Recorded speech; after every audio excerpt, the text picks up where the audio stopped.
Cricket అభిమానులకు పండగ లాంటి ఇండియన్ ప్రీమియర్ లీగ్ 19వ సీజన్ కోసం రంగం సిద్ధమవుతోంది. డిసెంబర్ 16వ తేదీ ఐపీఎల్ 2026 కోసం మినీ ఆక్షన్ జరుగుతుంది. ఈ మెగా ఈవెంట్ కోసం ఇప్పటికే 10 జట్లు తాము రిటైన్ చేసుకున్న రిలీజ్ చేసిన ఆటగాళ్ల జాబితాలను విడుదల చేశాయి.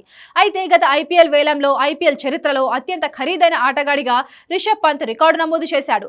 లక్నో సూపర్ జైంట్స్ రిషబ్ పంత్ను 27 కోట్లకు కొనుగోలు చేసింది. ఆ తర్వాత పంజాబ్ కింగ్స్ శ్రేయస్ అయ్యర్ను 26.75 కోట్లకు కొనుగోలు చేసింది.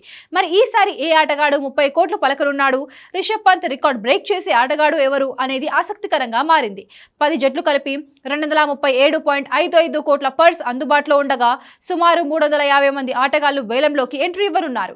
అయితే జట్లలో ఖాళీగా పరిమితంగా ఉండడంతో వీరిలో కేవలం 77 మంది మాత్రమే ఆటగాళ్లు ఒప్పందాలు చేసుకునే అవకాశం ఉంది. ఈ మినీ వేలంలో బేస్ ప్రైస్ విషయంలోనూ ఆసక్తికర అంశాలు వెలుగులోకి వచ్చాయి. అత్యధికంగా 40 మంది ఆటగాళ్లకు 2 కోట్ల బేస్ ధర ఉండగా అత్యల్పంగా 227 మంది ఆటగాళ్లకు 30 లక్షల బేస్ ప్రైజ్ నిర్ణయించారు. సాధారణంగా మినీ వేలంలో జట్లు కొద్ది మంది కీలక ఆటగాళ్లపై భారీ మొత్తాలు వెచ్చిస్తుంటాయి. ఇప్పటి వరకు ఐపీఎల్ వేలం చరిత్రలో 6 ఆటగాళ్లు 16 కోట్లకు పైగా ధరకు అమ్ముడుపోయారు. గత మెగా వేలంలో రిషబ్ పంత్ 27 కోట్లకు లక్నో సూపర్ జైంట్స్ కొనుగోలు చేయడంతో ఐపీఎల్ చరిత్రలోనే అత్యంత ఖరీదైన ఆటగాడిగా నిలిచాడు. 2025 ఐపీఎల్ కోసం ఇప్పటికే మెగా వేలం పూర్తవడంతో 2026, 27 సీజన్ల కోసం ఈ మినీ వేలాలు నిర్వహిస్తున్నారు. ఈ వేలాల్లో తక్కువ మంది ఆటగాళ్లు మాత్రమే కొనుగోలు చేస్తారు కాబట్టి వీటిని మినీ వేలాలుగా పిలుస్తారు.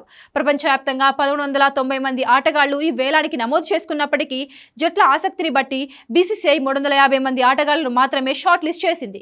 మినీ వేలంలో ఆటగాళ్ల నిలుపుదలపై లిమిట్ లేదు. జట్లు కావాలంటే తమ మొత్తం జట్టును నిలుపుకోవచ్చు. బేస్ ధరలు 30 లక్షల నుంచి 2 కోట్ల వరకు ఉంటాయి. వేలం అంతర్జాతీయ ఆటగాళ్లతో ప్రారంభమవుతుంది. మొదట బ్యాట్స్మెన్, ఆల్రౌండర్లు, వికెట్ కీపర్లు, బ్యాటర్లు అనే క్రమంలో పేర్లు వస్తాయి. ఆ తర్వాత అన్క్యాప్డ్ ఆటగాళ్ల వేలం జరుగుతుంది. చివర్లో యాక్సిలరేటెడ్ రౌండ్ ద్వారా మిగిలిన ఖాళీలను భర్తీ చేస్తారు. మొత్తానికి ఐపీఎల్ 19వ సీజన్ మినీ వేలం జట్ల వ్యూహాలు, యువ ఆటగాళ్ల భవితవ్యాలు, అలాగే భారీ బిడ్జింగ్ తో మరోసారి క్రికెట్ ప్రపంచ దృష్టిని ఆకట్టుకుంది. ఈసారి రిషబ్ పంత్ రికార్డును ఎవరు బ్రేక్ చేస్తారో చూడాల్సిందే.